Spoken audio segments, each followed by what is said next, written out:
Assalamualaikum warahmatullahi wabarakatuh.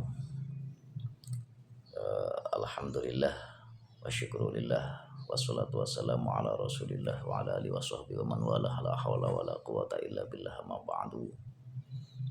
Sahabat-sahabat Ansor di mana saja berada, sahabat-sahabat Ansor Bangser, pimpinan anak cabang Ketanggungan yang semoga dirahmati Allah Subhanahu wa taala. Puji syukur kehadirat Allah Subhanahu wa taala yang telah memberikan kesempatan kepada kita semuanya, memberikan hidayah, inayah serta rahmatnya sehingga kita dapat melaksanakan amaliyah kewajiban bulan puasa ini. Ya, mudah-mudahan dilindungi dan dilancarkan oleh Allah Subhanahu wa taala. Amin amin ya rabbal alamin. Shalawat serta salam selalu kita curahkan kepada baginda Nabi besar Muhammad sallallahu alaihi wasallam, kepada keluarganya, kepada para sahabatnya, tabi'in, dan mudah-mudahan pahala sholat ini sampai kepada kita selaku umatnya. Amin amin ya rabbal alamin. Para sahabat-sahabat yang dirahmati Allah Subhanahu wa taala, mari kita membahas sedikit tentang sekelumit tentang fungsi puasa sebagai tazkiyatun nufus, sebagai pembersih jiwa. Ya. Dalam hadis Rasulullah Shallallahu Alaihi Wasallam yang ditulis dalam kitab Syaraful Ummatul Muhammadiyah karya Syekh Alawi Al-Maliki, ya, dikatakan bahwa ada satu bab syarafus shaimin min hadhil ummah. Ada bab yang mengatakan tentang kemuliaan orang-orang yang berpuasa dari umatnya Rasulullah Shallallahu Alaihi Wasallam. Yang pertama adalah waqtasallahu subhanahu wa ta'ala as-shaimin bi an ja'ala saumuhum lahum hasinan minan nar. Di antara fungsi puasa paling inti itu adalah hasinan minan nar, sebagai tameng pelindung dari neraka. Rasulullah Shallallahu Alaihi Wasallam di dalam hadisnya mengatakan, asyamu junnatun hasinatun minan nar. Puasa itu adalah pelindung, tameng dari api neraka. Sebab apa?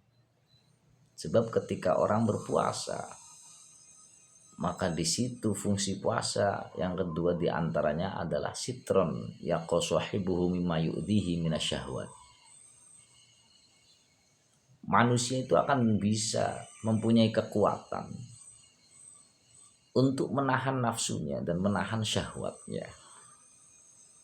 Nah, syahwat yang paling utama adalah syahwat makan dan minum, keinginan makan dan minum. Sehingga ketika puasa, makan dan minum ini akan ditahan sekuat mungkin, sebisa mungkin ditahan dari imsak fajar ya sampai maghrib, ya. Maka di situ para hadirin sekalian, para sahabat-sahabat yang dirahmati Allah Subhanahu wa taala, ketika manusia sudah bisa menahan nafsu makannya, insya Allah manusia akan bisa menahan nafsu-nafsu yang lainnya. Sebab apa? Sebab sifat hewaniyah atau unsur-unsur nafsu yang ada pada diri manusia itu diawali adalah dari nafsu syahwat makan dan syahwat minum. Kenapa orang dibela-bela mencuri, dibela-bela menjambret, dibela-bela membobol ATM, dibela-bela menjual dirinya, kehormatan dirinya? Dikatakan alasannya adalah untuk mencukupi kebutuhan makan dan minum mereka. Namun ketika manusia sudah bisa menahan dirinya dari nafsu makan dan nafsu minumnya, maka insya Allah hal-hal yang lainnya, yang termasuk nafsu-nafsu yang lainnya itu akan bisa dicegah. Karena apa? Karena manusia sudah bisa mencegah dari inti nafsunya, yaitu makan dan minum.